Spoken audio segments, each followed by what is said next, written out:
Hi, I'm Carl Azus. Today's edition of CNN 10 begins by explaining why a dinner gathering in North Korea is making news headlines around the world.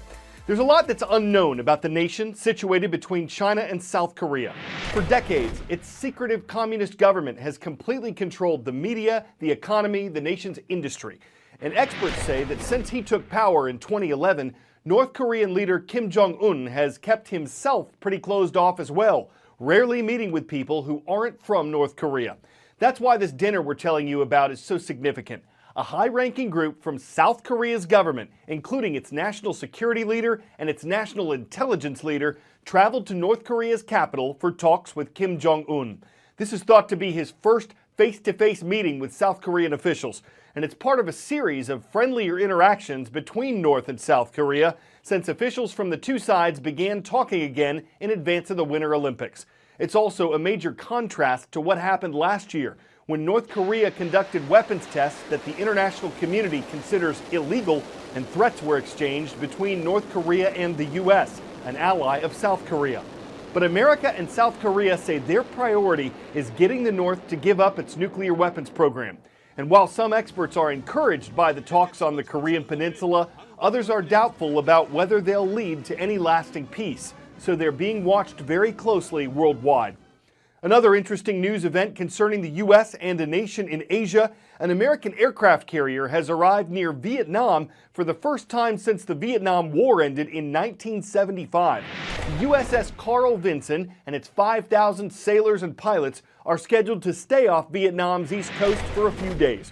Though the communist country was an enemy of America after the conflict, it's become more of an ally in recent years. In fact, the aircraft carrier's there now to capitalize on a growing friendship between the U.S. and Vietnam.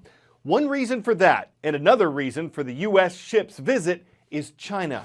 Well, right now we're just off the coast of Vietnam near Da Nang, and we're on board this relatively small boat heading to that very large ship. That's the USS Carl Vinson. It's an aircraft carrier in the U.S. Navy, and it is moored right now a couple miles off the coast. This is the first time a U.S. aircraft carrier has made an official visit to Vietnam in more than 40 years, since the end of the Vietnam War, actually. Other Navy ships have visited since 2003, but this is different. This is an aircraft carrier, and it's emblematic of a changing relationship between both countries.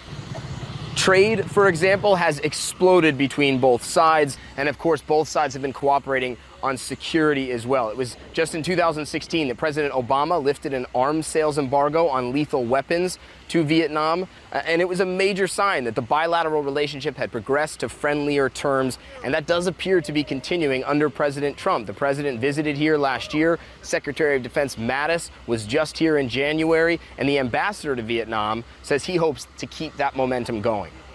I think you're seeing the fruit of decades worth of effort to build bilateral trust, to overcome the legacies of war. Not too far from where we are right now, the Chinese military has been building and militarily developing artificial islands for years in waters that they claim is their territory. But several other countries, including Vietnam, claim some of that same territory as theirs.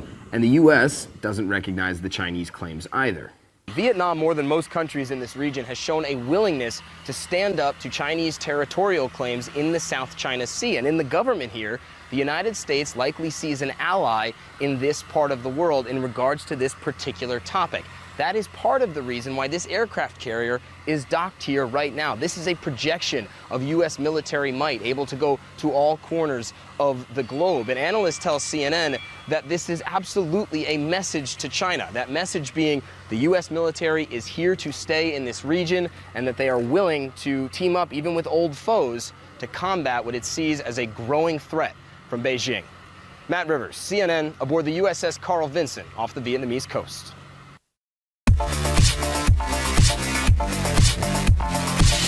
Technology has come a long way since the humble carrier pigeon, or has it?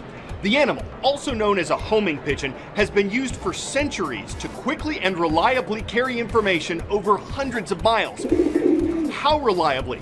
Well, some historians say that during World War I, carrier pigeons were able to carry a message to their destinations 95% of the time. So the next time your cell phone crashes, give a salute to your neighborhood homing pigeon. Now that's random. Another random animal fact for you. Now you see him and now you don't. He's Houdini and he's a goat. I don't mean the goat, I mean a goat. He lives in Kentucky, either on or under Interstate 65.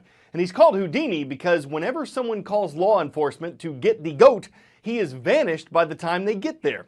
One construction official says he's like a pet, and that while he'll walk next to the road or stand on the bridge itself, he doesn't actually cross it. Maybe the traffic's responsible for the billy goat's gruff attitude. Guess he has to deal with it every bova day, and while he doesn't leave much room in it for the cars passing by, it seems he's able to hoof it if they get too close. Maybe he's just the greatest of all time at avoiding them. I'm Carl Azusa, and that's all for CNN 10. It's time for us to go.